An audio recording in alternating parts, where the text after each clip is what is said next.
The bus lurched forward, and Gideon Raine's daughter screamed like her lungs were tearing apart. Not crying, screaming. The kind of sound that made strangers wince and look for exits. Every head on the number 47 crosstown snapped toward the same seat like they'd all heard a car crash. Gideon held Elowen the way the discharge nurse had taught him, forearm under her spine, fingers cradling her neck, knees bouncing in that gentle rhythm they said would soothe any infant. He did it perfectly. But his daughter's face stayed red and wet, her tiny fists shaking at her temples, her cry climbing higher until it didn't sound human anymore. A woman across the aisle pulled out her phone. Gideon saw the camera lens swing toward him. She narrated like she was reporting breaking news. "Look at this. Nobody wants to hear your screaming kid. He can't even handle his own baby. Have you ever been judged by strangers who decided your worth in 5 seconds?" A man 2 rows up shoved earbuds deeper into his skull. An older woman clutched her purse and moved 1 seat away. The bus driver's eyes flicked to the rearview mirror, jaw tight. Gideon tried the bottle again. Elowen knocked it away, milk splashing across his cheap blazer, the one he'd ironed this morning in a gas station bathroom. He switched her to his other arm, checked her diaper, felt her forehead, still screaming. His heart hammered the way it used to before helicopter extractions, fast, mechanical, too loud. He forced himself to breathe through his nose. Stay calm when everyone else loses it. But this wasn't combat. This was his daughter. The woman filming leaned toward the driver. "This is unsafe. That baby's in distress. Someone needs to call transit police."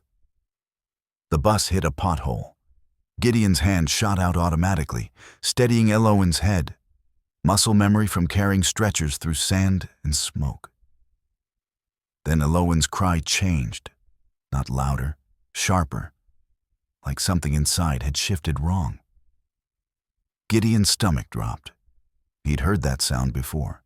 Different context, different continent, but the same edge. Pain, not protest. He angled her upright, staring into her scrunched face.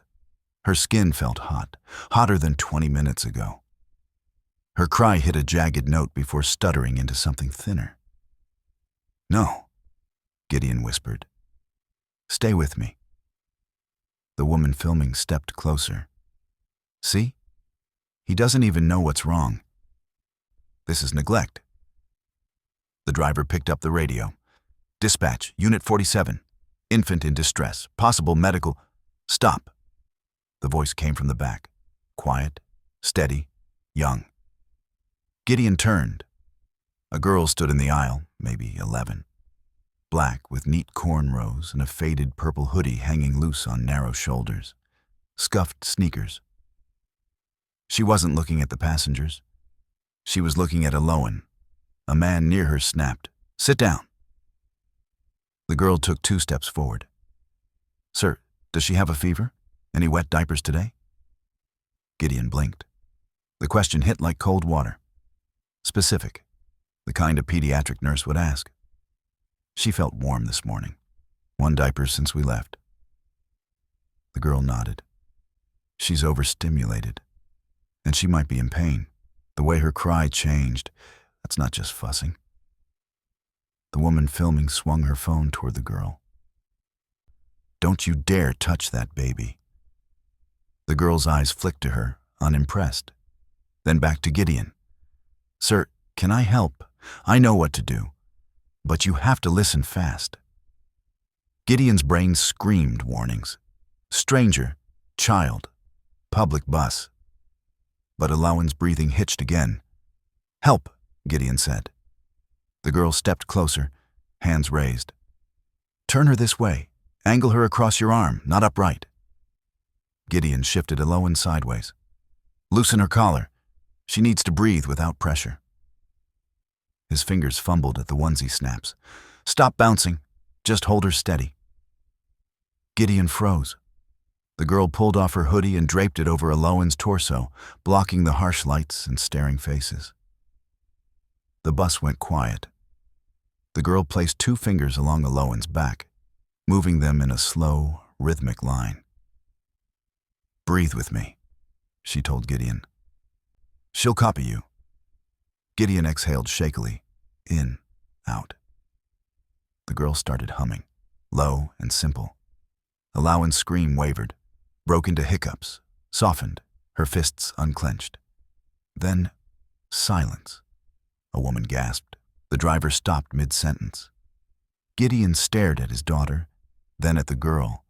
How babies get trapped gas, and when they're hot, everything feels louder. You were trying too many things too fast. She needed one signal. Safe. The woman filming lowered her phone. Gideon blinked hard. "What's your name?" The girl hesitated. "Imani." "Thank you." Imani looked at his hands, and her expression changed. She saw the scars across his knuckles, the faded bracelet under his cuff. Her voice dropped. "You're Sergeant Raine." Gideon froze. Nobody called him that anymore. Imani reached into her torn tote bag and pulled out a wrinkled envelope. "My grandma said if I ever saw you, I had to give you this.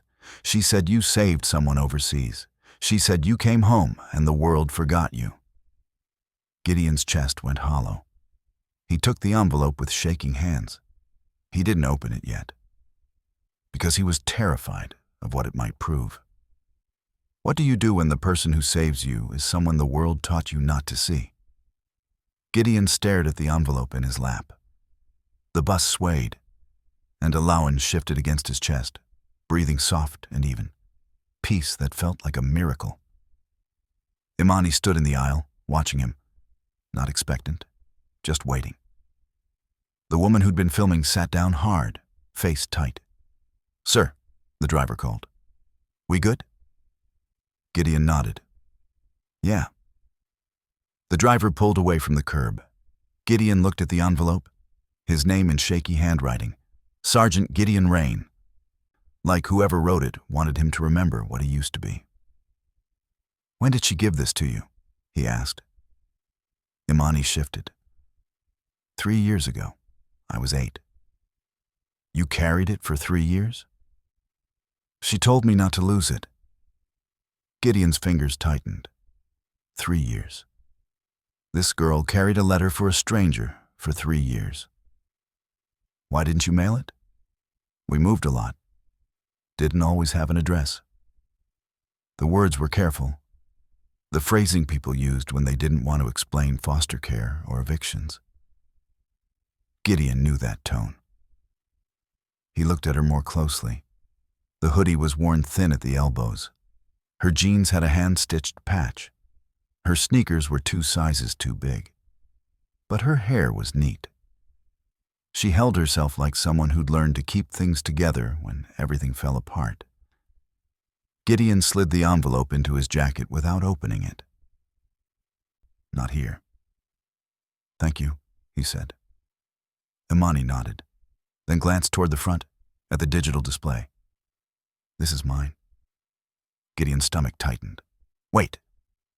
But she was already moving, heading for the rear doors. "Imani." She stopped, turned. "Where are you going?" "Home." The bus hissed to a stop. The doors opened.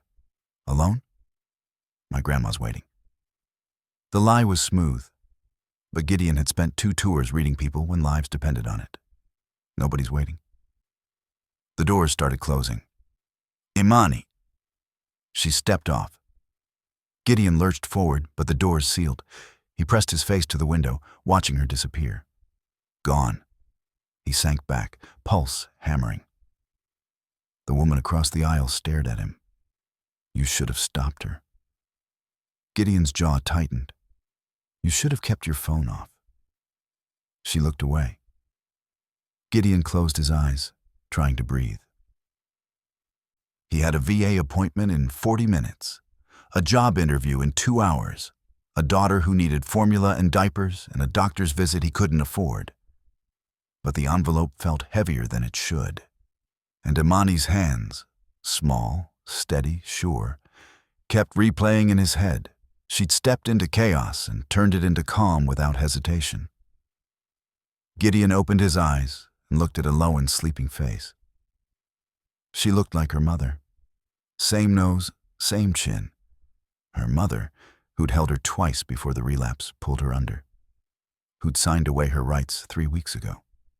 Who'd said, "I can't do this," and walked away. Gideon had wanted to hate her, but he understood. Sometimes the weight was too much. The bus stopped, passengers got off, more got on. The filming woman left. Gideon pulled out his phone. Cracked screen, 12% battery. He opened his messages. Appointment today at 2:00 p.m. Failure to attend may result in the suspension of benefits. He checked the time. 1:47 p.m., 13 minutes. The clinic was 8 blocks away. He could make it if he ran. But running meant jostling Elowen, risking another meltdown. And he didn't have Imani to fix it. He couldn't miss this appointment, couldn't lose his benefits. But he couldn't let Elowen scream herself into another episode. The math didn't work. Gideon pressed his forehead against the cold window. One step at a time, his phone buzzed. Interview reminder, 4:00 p.m. Bring 2 forms of ID and proof of address. Proof of address. Gideon almost laughed. He had a shelter intake form with a bed number, a P.O. box he couldn't afford, a repossessed car. Elowen's hand curled against his chest. She didn't ask for this. The envelope pulsed with heat. He pulled it out, stared at his name. The bus stopped. 18th and Main. His stop. Gideon stood carefully and moved toward the front. The driver glanced at him. "You good?" "Yeah." He stepped off into the cold. The clinic was 6 blocks east, and Imani was somewhere in this city. Gideon started walking, 1 step at a time. What happens when the person who saves your life is someone you'll never see again? The clinic smelled like disinfectant and old coffee. Gideon pushed through at 2:03 p.m., Elowen asleep against his shoulder. The waiting room was packed, veterans in faded caps, younger guys with prosthetics, a woman with a service dog. Every seat taken. The receptionist didn't look up. Name? Gideon Raine. 2:00. You're late. I know. The bus. You're late. Dr. Patel's with another patient. You'll have to reschedule. Gideon's stomach dropped. I can't. I've already missed 3 appointments, I know. Call tomorrow for a new slot. I don't have a phone tomorrow. Then you should have been on time. No malice, no sympathy. Just procedure. Fine. He walked out before his hands started shaking. Cold air slapped him. He stopped on the sidewalk, breathing hard. 1 appointment missed, 1 more flag. He pulled out his phone, checked the reminder. His heart sank. The appointment was tomorrow, not today. He'd walked 6 blocks, argued, burned Elowen's calm window for nothing. Gideon pressed his forehead against the brick wall. He wanted to scream. Instead, he started walking. The interview was in 90 minutes. His phone buzzed. He ignored it. Elowen stirred. Gideon's chest tightened. Not again. But she just yawned. He turned onto 5th Street and nearly walked into a crowd. 20, 30 people with phones, blocking the crosswalk. Excuse me. Nobody moved. I need to get through. A man turned, annoyed. We're filming, wait. Gideon saw the setup. Ring lights, camera, an influencer. He stepped into the street. A horn blared. Gideon jumped back. Elowen jolted awake. She made a small sound. It's okay, Gideon whispered. But Elowen's face was turning red. No, not here. He bounced her.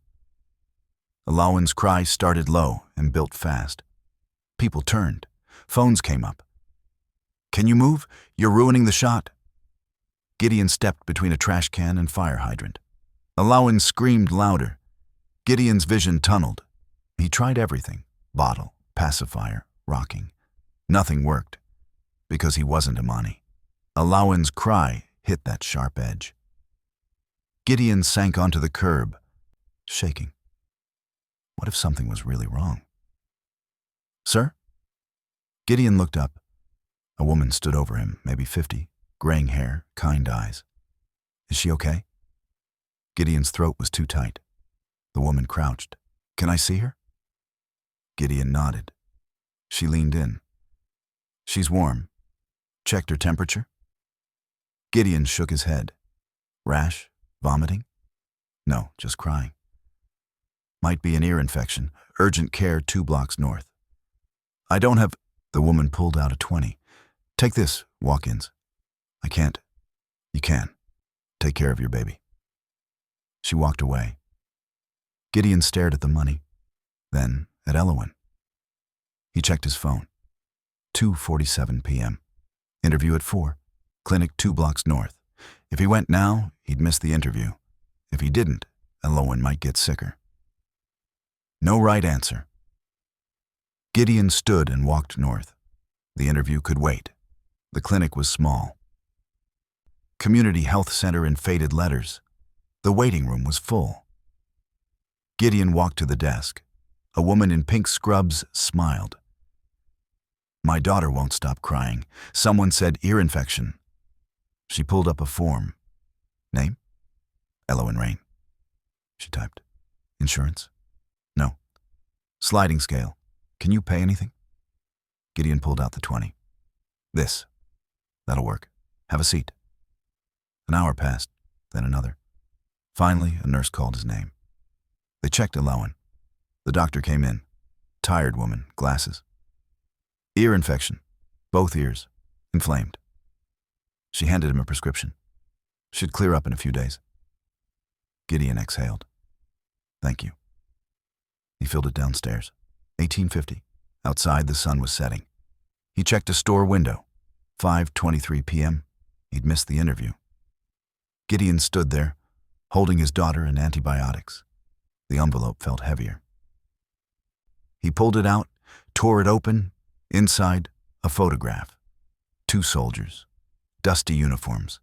Arms around each other. One was Gideon, younger, smiling.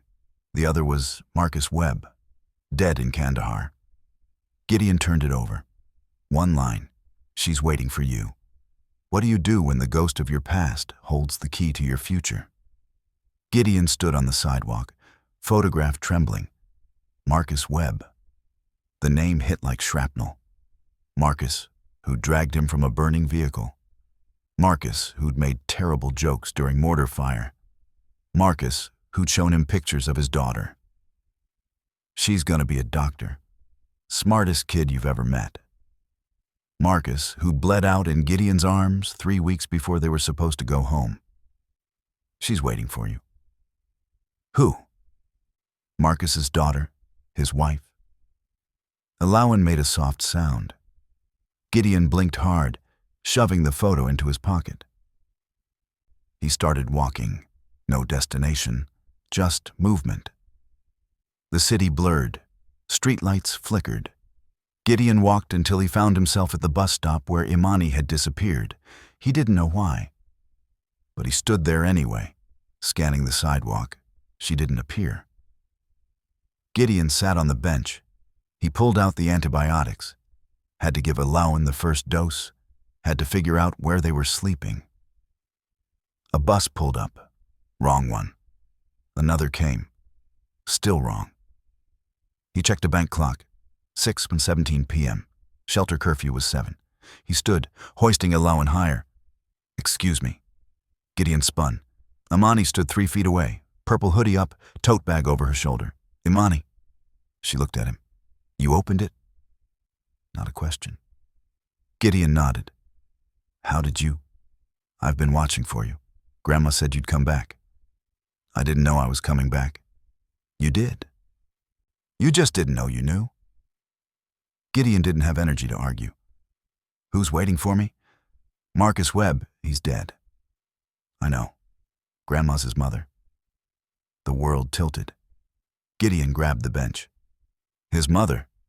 She's your grandmother. She raised me after my mom couldn't. The pieces slammed together. Marcus had talked about his sister, the one who'd struggled, the one whose daughter he'd worried about, Imani, Marcus's niece. Why didn't you tell me on the bus? Because you weren't ready. You were drowning. I had to pull you up first. Gideon stared at this tiny girl who'd carried a dead man's message for 3 years. Where's your grandmother now? Imani's expression flickered.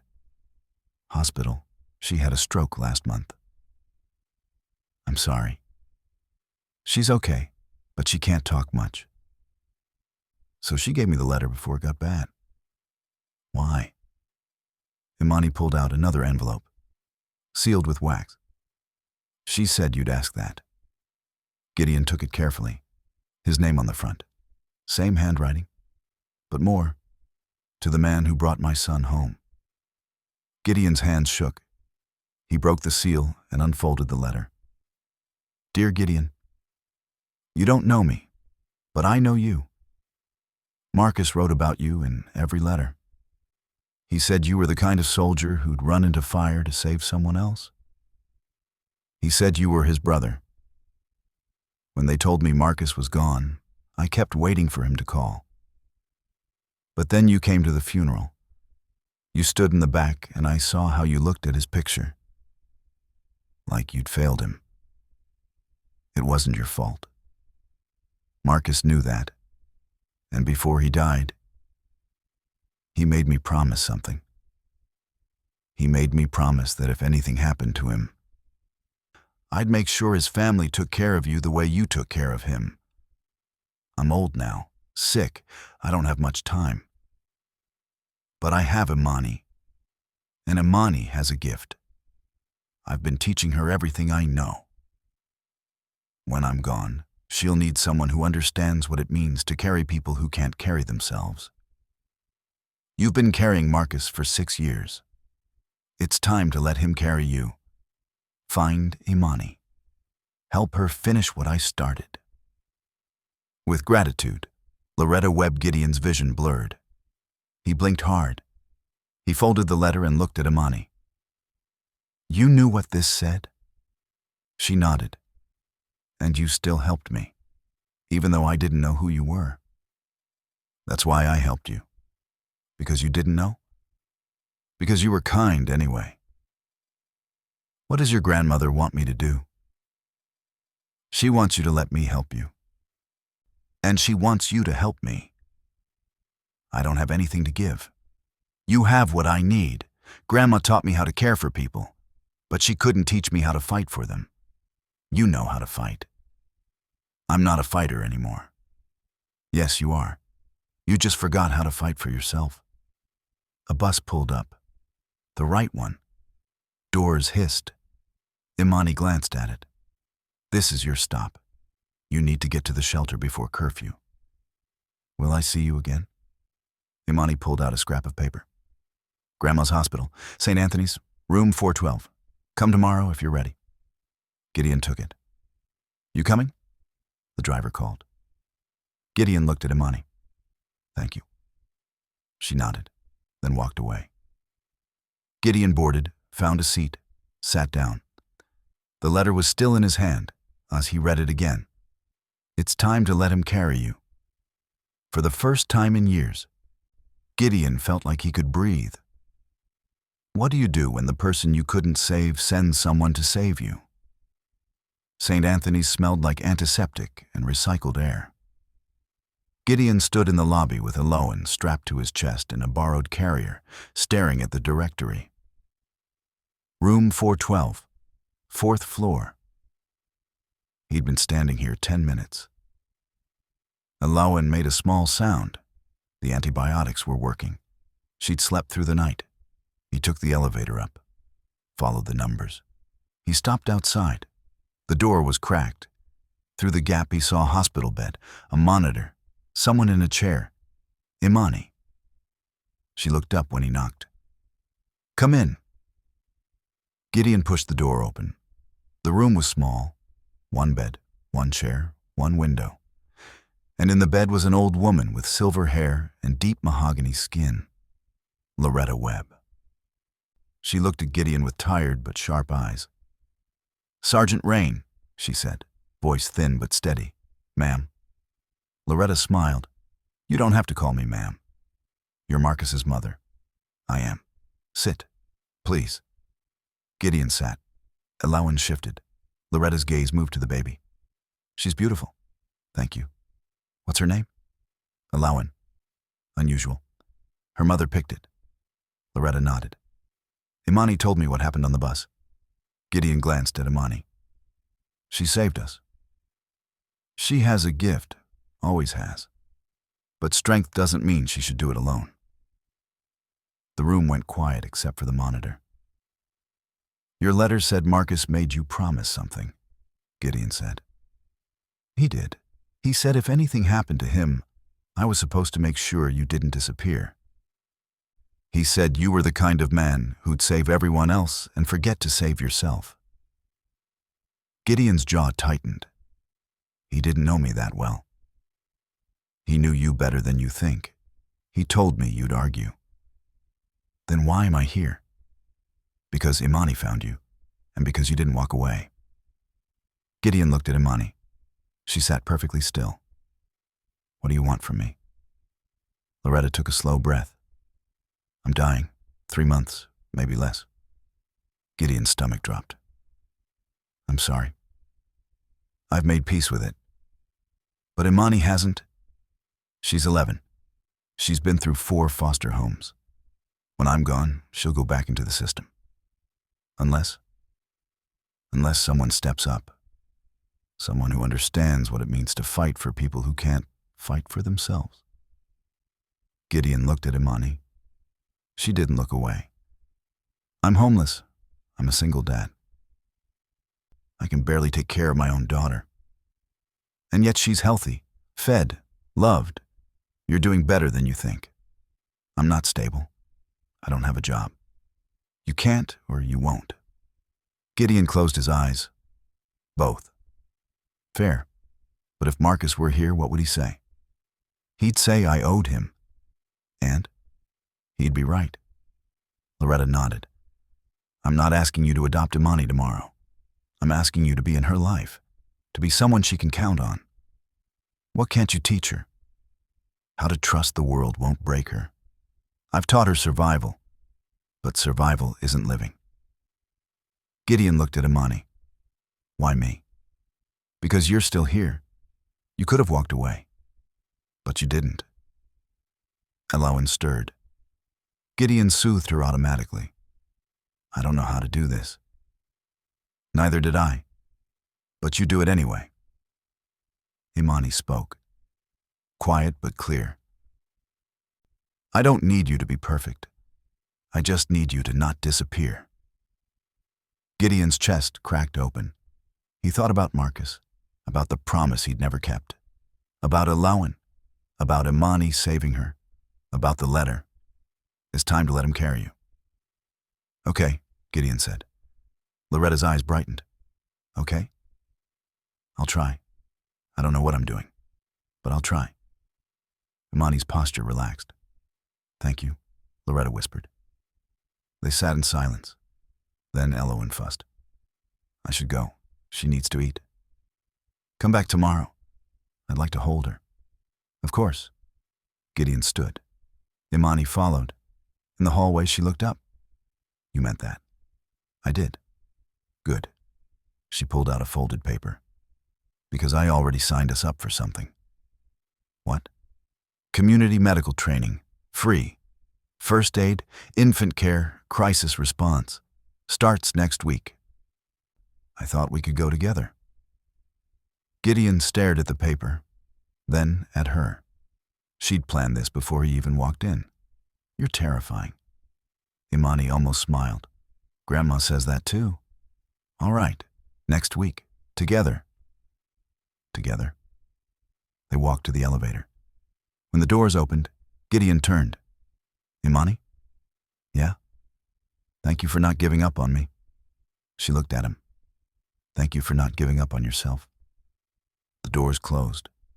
For the first time in 6 years, Gideon felt like maybe he was carrying something other than ghosts. What happens when saving someone else is the only way to save yourself?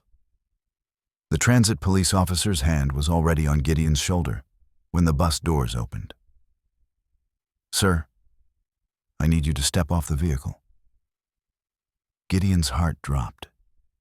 He'd made it back to the shelter with 10 minutes to spare before curfew. Elowen finally calm against his chest, the letter from Loretta folded in his pocket like a lifeline. Now this. What's the problem, officer? We received a complaint. Infant endangerment. Public disturbance. The officer, young, black, nameplate reading Williams, gestured toward the sidewalk. Just need to ask you some questions. Gideon stepped off carefully, one hand supporting Elowen's head. The November air bit through his thin jacket. Behind him, passengers craned their necks to watch. A second officer stood by the bus, older, white, arms crossed.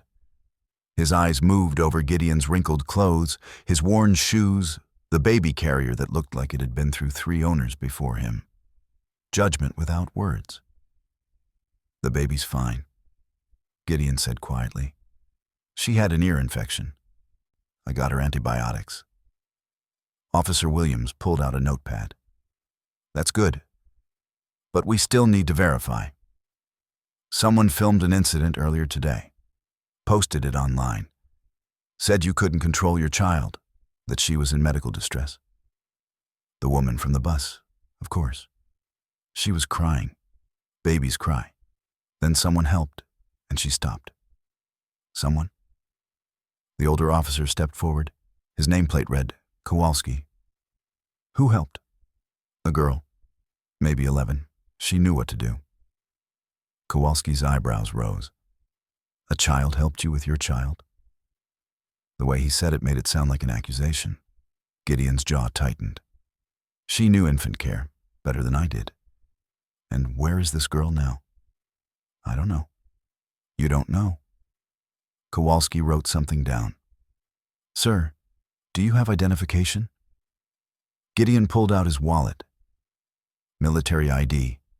Driver's license with an address that didn't exist anymore. Kowalski studied them both. Then his eyes caught something. You're a veteran? Army. Medic. Discharged 2 years ago. Kowalski's expression shifted slightly. Not softer, but different. Iraq? Afghanistan? Both. Williams glanced at his partner, then at Gideon. Sir, is there someone we can call? Family? The baby's mother? No mother, just me. Father of the year, someone muttered from the bus. Gideon's hands curled into fists, then relaxed. Not worth it. Never worth it. Williams seemed to sense the tension. Look, we're not trying to make your night harder. We just need to make sure the baby's okay. Can we see the prescription? Proof you got medical care? Gideon pulled the pharmacy bag from his jacket. Williams examined it, nodded, handed it back. All right. She looks healthy. You seem coherent. But I'm going to be straight with you. If we get another call like this, Child Protective Services gets involved. Understand? Gideon's throat closed. I understand. Kowalski wasn't done. Where are you staying tonight? Shelter, Hamilton Street? They take infants? They have a family wing. Kowalski exchanged a look with Williams. The kind of look that said this guy's one bad day from losing everything. He wasn't wrong. Williams closed his notepad. All right, you're free to go. But seriously, get some support. There are programs, resources. I know. Gideon had called every number they'd given him at discharge. Half were disconnected. The other half had waiting lists 6 months long. The officer stepped back. Gideon turned to leave. "Sergeant Raine?" He froze, turned back. Kowalski was staring at him differently now. "You were in Kandahar, weren't you?" Gideon's pulse quickened. "How do you know that?"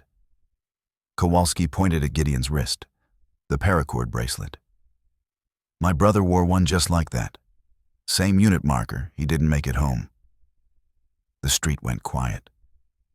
"What was his name?" Gideon asked. "Daniel Kowalski. Everybody called him Danny." Gideon's breath caught. He remembered Danny. Loud, always joking, loved terrible punk music. Danny, who'd taken shrapnel saving 3 guys pinned down by sniper fire. "I knew him," Gideon said quietly. "He was a good man. I'm sorry."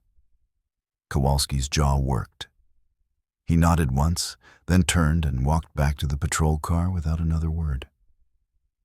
Williams lingered. "He doesn't talk about his brother much. You made an impression." "I didn't do anything." "You remembered him. That's something." Williams handed Gideon a card. "That's my number. You need anything, and I mean anything, you call me. Understand?" Gideon took the card, stunned. "Thank you." Williams tipped his head and walked away.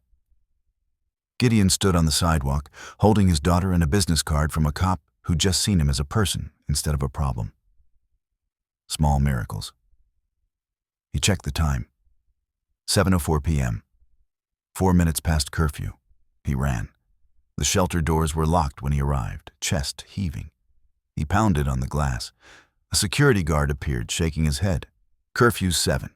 You know the rules." "I know. I'm sorry. I got stopped by police. Please." The guard hesitated, looking at Elowen, then sighed and unlocked the door. "Last time, Raine. I can't keep doing this." "I know. Thank you." Gideon hurried inside, past the intake desk, down the hallway to the family wing. Their room, barely a room, more like a glorified closet with 2 cots, was still available. He laid Elowen down carefully in the portable crib the shelter provided. She stirred, but didn't wake. The antibiotics were working. Her forehead felt cooler. Gideon sat on his cot and pulled out the letter from Loretta. Read it again in the harsh fluorescent light. "It's time to let him carry you." He thought about the cops, about Kowalski's brother, about Imani waiting at a hospital for someone to show up, about how many people had shown up for him today when he'd expected no one. His phone buzzed. "Unknown number." He answered. "Hello?" "Gideon Raine?" A woman's voice. "Professional?" "Brisk." "Yeah." "This is Linda Chen from Horizon Tech Solutions. You had an interview scheduled with us today at 4 p.m. You didn't show." Gideon's stomach sank. "I'm sorry. My daughter had a medical emergency. I'm not calling to reprimand you. I'm calling because your resume flagged in our veteran hiring program. We'd like to reschedule." Gideon sat up straight. "You would?" "Yes. We prioritize military medics. Your experience is exactly what we need for our workplace safety division. Can you come in Friday, 10 a.m.? Friday, 3 days away. He could make that work. "Yes, absolutely. Thank you." "Bring the same documents. And Mr. Raine, bring your daughter if you need to. We have on-site childcare for interviews." Gideon's throat burned. "Thank you." She hung up. He sat there, phone in hand, unable to process what just happened. A job interview, rescheduled, with childcare. Maybe the staircase was there after all. He just couldn't see it yet. What do you do when the world stops punishing you long enough to offer you a chance? Gideon stood outside St. Anthony's Hospital the next morning, Elowen bundled against his chest, and almost turned around 3 times. The flyer Imani had given him was folded in his pocket. Community Medical Training Program. Starts Saturday, 9 a.m. That was 2 days away. He had time. He could wait. He could... You gonna stand there all day, or you coming in? Gideon looked up. Imani sat on the concrete ledge by the entrance, purple hoodie pulled tight, her tote bag beside her. She looked like she'd been waiting a while. "How did you know I'd be here?" Gideon asked. "Because you said you'd come back, and you don't break promises." She hopped down. Not anymore. Gideon didn't know how to argue with an 11-year-old who saw through him like glass. "Is your grandmother awake?" "Yeah, she's been asking about you." They walked inside together. The elevator ride was silent. Imani didn't fidget, didn't check her phone, didn't even have a phone, Gideon realized. She just stood there, calm, like waiting was something she'd perfected. Room 412 looked different in daylight, brighter. The monitors beeped steadily. Loretta was propped up, eyes closed, but not sleeping. She opened them when they entered. "Sergeant Raine." Her voice was stronger today. "You came back?" "I said I would. People say a lot of things." Loretta's gaze moved to Elowen. "May I?" Gideon hesitated, then carefully transferred his daughter into Loretta's arms. The old woman cradled Elowen like she'd held 1,000 babies before, her movements sure despite the tremor in her hands. "She looks like you," Loretta said softly. "She looks like her mother. She looks like someone who's loved. That's you." Gideon sat down in the visitor's chair. Imani perched on the windowsill, watching them both. "I got a job interview," Gideon said. "Friday." Loretta's eyes brightened. "That's wonderful. They said I could bring Elowen. They have childcare. See? Things are shifting. I also got stopped by transit police last night. Someone reported me for endangering my child." Loretta's expression hardened. "What happened?" "Nothing. They let me go. But they said if it happens again, CPS gets involved. It won't happen again. You don't know that. I know you, and I know Imani. Between the two of you, that baby's going to be fine." Gideon looked at Imani. She was staring out the window, but he could tell she was listening to every word. "I don't know how to do this," Gideon admitted. "I don't know how to be what she needs." "Nobody does at first." Loretta adjusted Elowen's blanket. "But you show up anyway. That's the difference between failing and just being human." The room fell quiet except for the monitors. Then Loretta spoke again, softer. "Imani told me what you did for Marcus." Gideon's chest tightened. "I didn't do enough.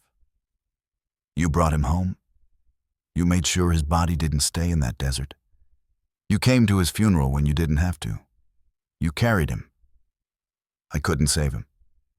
No, but you didn't leave him behind. That matters." Gideon's throat closed. He looked at his hands, scarred, shaking slightly. "He talked about you in his letters," Loretta continued. "Said you were the bravest man he'd ever met.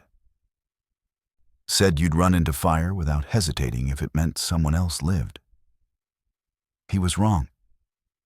Was he?" Loretta looked at him steadily. "You're here, aren't you? Raising a baby alone, no money, no home, no support, and you're still fighting." Gideon couldn't answer. Loretta handed Elowen back carefully. "I need to ask you something, and I need you to be honest." "Okay. When I'm gone, when Imani goes back into the system, will you stay in her life?" Gideon looked at Imani. She was watching him now, her expression unreadable. "I don't know what that looks like," he said. "I don't have custody rights. I'm not family. You're Marcus's brother. That makes you family. Legally, Legally doesn't matter. What matters is whether you'll be there, whether you'll answer when she calls, whether you'll fight for her the way you fought for everyone else. Gideon's pulse hammered. This was too much. Too big. He was barely keeping himself and Elowen afloat. But then he looked at Imani again, saw the way she held herself together, saw the way she'd saved his daughter without asking for anything in return, saw the way she was waiting for him to disappoint her like everyone else had. "Yeah," Gideon said quietly. "I'll stay." Loretta exhaled, eyes shining. "Thank you." Imani's expression didn't change, but something in her shoulders relaxed. "The training program starts Saturday," Imani said. "You're still coming?" "I'm coming." "Good, because I signed you up as my mentor. They require adults for minors." Gideon blinked. "You did what?" "You're my mentor now. Officially." Imani pulled a paper from her bag.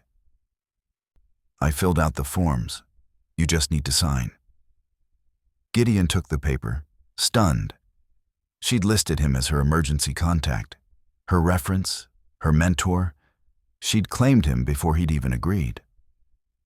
"You're terrifying," he said again. Imani almost smiled. "I know." Loretta laughed, a weak, raspy sound, but genuine. "She gets that from me." They sat together for another hour. Loretta told stories about Marcus, childhood memories, embarrassing moments, the kind of details that made him human instead of just a ghost. Imani listened quietly, adding her own memories of her uncle. And Gideon held Elowen and realized that for the first time in 6 years, he wasn't carrying the past alone. When it was time to leave, Loretta caught his hand. "One more thing," she said. "The training program, it's not just first aid. They teach crisis intervention, de-escalation, how to help people who are drowning." Gideon frowned. "Why are you telling me this?" "Because you're not just learning for Imani, you're learning for yourself." He didn't understand, but he nodded anyway. Outside, Imani walked him to the bus stop. "Thank you for signing," she said. "You didn't give me much choice." "I gave you a choice. You just made the right one." The bus pulled up. Gideon climbed on, then turned back. "Imani?" "Yeah?" "Why me? Really? There are other people, people who aren't broken." Imani looked at him with those ancient eyes. "You're not broken. You're just scared. And scared people understand other scared people better than anyone." The doors closed before he could respond. What happens when the person who needs saving is you? The community center smelled like floor wax and burnt coffee. Gideon pushed through the double doors at 8:54 a.m. Saturday morning, Elowen strapped to his chest, Imani walking beside him like they'd been doing this for years. The training room was in the basement, 20 folding chairs arranged in a semicircle, a projection screen up front, tables lined with CPR dummies and medical supplies. 12 people were already there, a mix of ages, races, backgrounds. A teenager with bright green hair, an older woman with a cane, a man in a construction vest, a young mother bouncing a toddler. Everyone looked tired. Everyone looked like they'd survived something. Gideon and Imani took seats near the back. A woman walked to the front, 40s, black, wearing scrubs and a warm smile. Her name tag read, Instructor Davis. "Good morning, everyone. Welcome to Community Crisis Response Training. I'm Keisha Davis, and I'll be your lead instructor for the next 6 weeks." 6 weeks. Gideon hadn't committed to anything for 6 weeks in years. "This program isn't just about CPR," Davis continued. "It's about recognizing crisis before it becomes tragedy. It's about helping your neighbors, your family, yourself. And it's about building a network of people who refused to let others drown.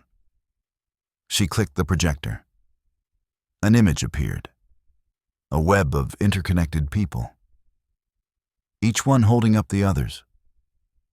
We're stronger together than we are alone. That's not a slogan. That's survival. Gideon felt Imani glance at him. He kept his eyes forward. Davis walked them through the basics. Scene safety, calling for help, checking responsiveness.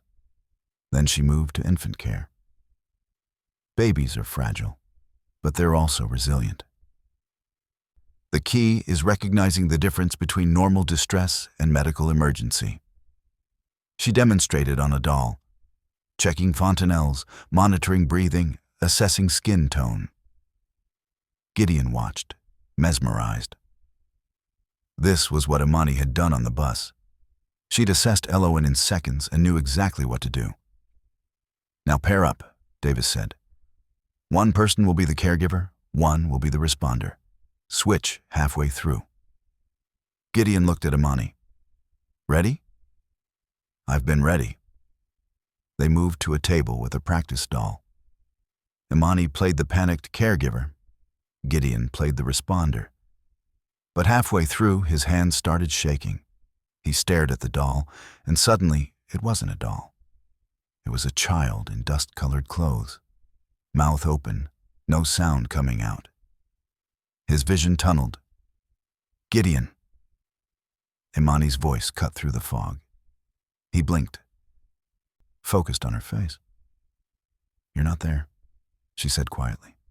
You're here, with me. Gideon exhaled shakily, nodded. They finished the exercise, switched roles. This time, Gideon stayed present. When the session ended, Davis approached them. You two did well. You worked together like you've been training for years. Just a few days, Gideon said. Davis looked between them, then at Elowen sleeping in the carrier. Family? Something like that, Imani said. Davis smiled. Best kind. Outside, Imani pulled out a wrapped sandwich from her bag and handed it to Gideon. You didn't eat breakfast. How did you? You never eat breakfast. You give everything to Elowen first. Gideon took the sandwich, throat tight. Thank you. They sat on the curb, eating in silence. Traffic moved past.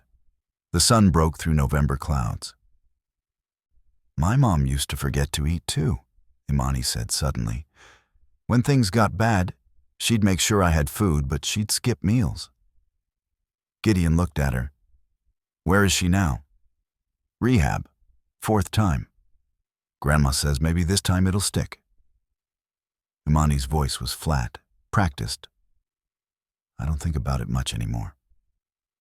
I'm sorry. Don't be. It's not your fault. She crumpled her sandwich wrapper. But it taught me something. What? That you can't save people who don't want to be saved. But you can show up anyway. Sometimes that's enough. Gideon thought about Marcus, about all the soldiers he'd tried to save who didn't make it, about Elowen's mother walking away. Is it? He asked. Enough? I'm still here, aren't I? Imani looked at him. And so are you. They sat there until Elowen woke up, fussing softly. Gideon fed her, changed her, checked her temperature. Normal, healthy. I have my job interview yesterday, Gideon said. I mean, Friday. Yesterday was Saturday. Today is... He stopped, confused. Imani laughed, actually laughed. You mean you have it in 6 days? Right, 6 days. Gideon rubbed his face. I'm losing track of time. That's because you're doing too much alone. Imani stood, brushing off her jeans. Good thing you're not alone anymore. She said it so simply, like it was just a fact. And maybe it was. They walked to the bus stop together. Before Imani got on, she handed him another piece of paper. What's this? Grandma's lawyer's number. She wants to talk to you about guardianship paperwork, just in case. Gideon's pulse quickened. In case what? In case I need someone to sign school forms, or take me to appointments, or... She trailed off. Just in case. Gideon looked at the paper, then at Imani. You're asking me to be your guardian? Not asking, preparing. There's a difference. Imani, I know you're scared. I know you think you'll mess it up. But guess what? I'm scared too. And I'm still here. The bus pulled up. Imani climbed on, then turned back. By the way, she said, Grandma wants you to bring Elowen to the hospital tomorrow. She says it's important. Why? You'll see. The doors closed, and she was gone. Gideon stood there, holding a phone number and a baby, and the weight of a future he hadn't seen coming. What happens when the life you're building is bigger than the one you lost? Gideon walked into Loretta's hospital room Sunday afternoon and stopped. The room was full of people. An older man in a wheelchair, a young woman with a toddler, a middle-aged couple holding hands, a teenager with a sketchbook. All of them turned when Gideon entered. Loretta smiled from her bed. Sergeant Raine, come in. Everyone, this is Gideon. Gideon, this is family. Gideon's throat closed. I don't understand. These are people Marcus saved, Loretta said softly. Not in combat, in life. The guy he pulled out of addiction, the woman whose rent he paid when she was about to be evicted, the kid he tutored every week, the couple whose wedding he helped plan when no one else would. The older man wheeled forward. I'm Jerome. Your buddy got me into a VA program when I was living on the streets, saved my life. The young woman stepped closer, eyes shining. I'm Shanice. Marcus co-signed my apartment lease when no landlord would take a chance on a single mom. We'd be homeless without him. One by one, they introduced themselves. Each one had a story. Each one had been saved by Marcus in some small, profound way. And each one had been looking for Gideon for years. We wanted to thank you, Jerome said. Marcus told us about you. Said you were the reason he made it home as long as he did. Said you kept him alive long enough to help us. Gideon shook his head. I didn't. I couldn't. You did, Loretta said firmly. You gave us extra time with him. That matters. The room blurred. Gideon blinked hard, but tears came anyway. Shanice handed him a tissue. It's okay. We've all cried in this room. Imani appeared beside him, her hand slipping into his. She didn't say anything, just stood there. Loretta gestured everyone closer. I asked you all here because I'm running out of time. And I need to make sure Imani's taken care of. The room went quiet. Gideon's agreed to be her mentor, her guardian if needed. But I need your help too. I need you to be her village. Jerome nodded immediately. Anything. Shanice squeezed the toddler's hand. Of course. The couple stepped forward. We're in. One by one, they pledged to show up, to check in, to be present. Gideon watched, overwhelmed. This was what Marcus had built. Not wealth, not fame. A network of people who refused to let each other fall. And now they were offering that to Imani, to him. Thank you, Gideon managed. All of you. Loretta looked at him with exhausted eyes. Marcus would be proud of you. I don't know about that. I do. She reached for his hand. You came back. You didn't disappear. You're doing exactly what he hoped you would. The group stayed for another hour, swapping stories, making plans, exchanging numbers. Elowen was passed around like a treasure, cooed over, adored. And Gideon felt something shift inside him. Something that had been frozen for 6 years starting to thaw. When everyone left, only Imani and Gideon remained. Loretta's breathing was labored now. The nurse had been in twice, I don't have much time left, Loretta said quietly. Maybe days. Gideon's chest ached. I'm sorry. Don't be. I've had a good life. A full life. She looked at Imani. And I'm leaving behind something beautiful. Imani's eyes filled with tears, but she didn't let them fall. Take care of each other, Loretta whispered. That's all I ask. We will, Gideon said. Promise me. I promise. Loretta closed her eyes, a small smile on her lips. Good. Now get out of here. You both have lives to live. Outside, the sun was setting. Imani walked beside Gideon silently until they reached the bus stop. She's going to die soon, Imani said. Not a question. Yeah. And then I'll go back into foster care. Not if I can help it. Imani looked up at him. You mean that? I do. I don't know how yet, but I'll figure it out. We'll figure it out, Imani corrected. Right, we. The bus came. They climbed on and sat near the back, Elowen between them. Gideon? Yeah? Thank you for not leaving. Gideon looked at this girl who'd saved his daughter, who'd carried a letter for 3 years, who'd refused to let him disappear. Thank you for finding me. What happens when the family you build becomes the family that saves you? 3 months later. Gideon stood in front of the bathroom mirror in his new apartment, adjusting his tie. His apartment. 2 bedrooms, kitchen, living room. Nothing fancy, but it was theirs. Elowen babbled from her crib in the nursery. 8 months old now, happy, healthy, thriving. And in the second bedroom, Imani was getting ready for her first day at her new school. Loretta had passed 6 weeks ago, peacefully, surrounded by the family Marcus had built. The guardianship paperwork had gone through faster than anyone expected, helped by letters from Jerome, Shanice, and a dozen others. Helped by Gideon's new job, workplace safety coordinator at Horizon Tech. Good pay, benefits, stability. Helped by the fact that he'd shown up every day, without fail. Imani appeared in the doorway, backpack on, hair in fresh braids. You ready? Almost. Gideon straightened his tie one last time. You? I'm always ready. They walked Elowen to daycare first, the on-site facility at Horizon Tech that had made everything possible. Then Gideon drove Imani to school. You're going to do great, he said as she unbuckled.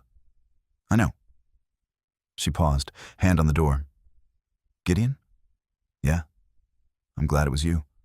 On the bus that day, I'm glad it was you. Gideon's throat burned. Me too. She smiled, a real smile, the kind he didn't see often, and climbed out. He watched her walk into the building, head high, ready for whatever came next. Then he drove to work, parked, and sat in his car for a moment. His phone buzzed. A text from Jerome. Coffee this week? Want to hear how Imani's settling in. Another from Shanice. Bringing dinner Thursday. No arguments. Another from Officer Williams. Heard about the job. Proud of you, man. Gideon looked at the messages and realized he wasn't alone anymore. Hadn't been for a while. He thought about that day on the bus. The screaming, the judgment, the moment Imani had stepped forward and changed everything. He thought about Marcus, about the promise he'd finally kept, and he thought about the future. Uncertain, messy, but no longer impossible. His phone buzzed again. This time, a notification from the community training program. Next session starts Saturday. Bring a friend. Gideon smiled and texted back, I'll be there. Because showing up was what mattered. Showing up even when you were scared. Even when you didn't know what you were doing. Showing up was how you built a life. How you saved yourself. How you became the person someone else needed you to be. Gideon grabbed his bag, locked his car, and walked into work.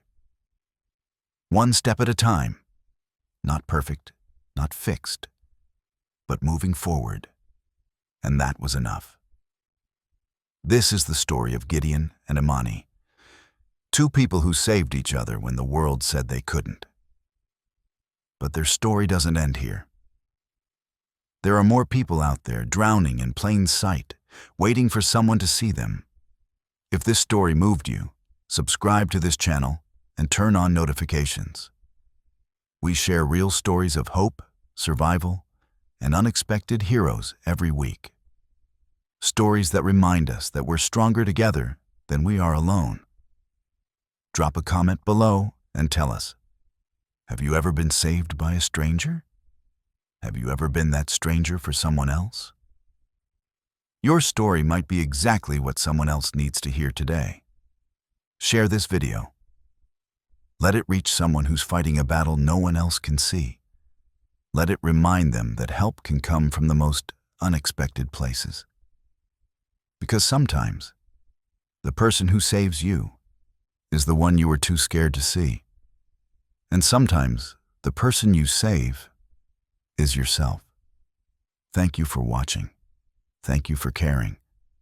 And thank you for showing up. We'll see you in the next story.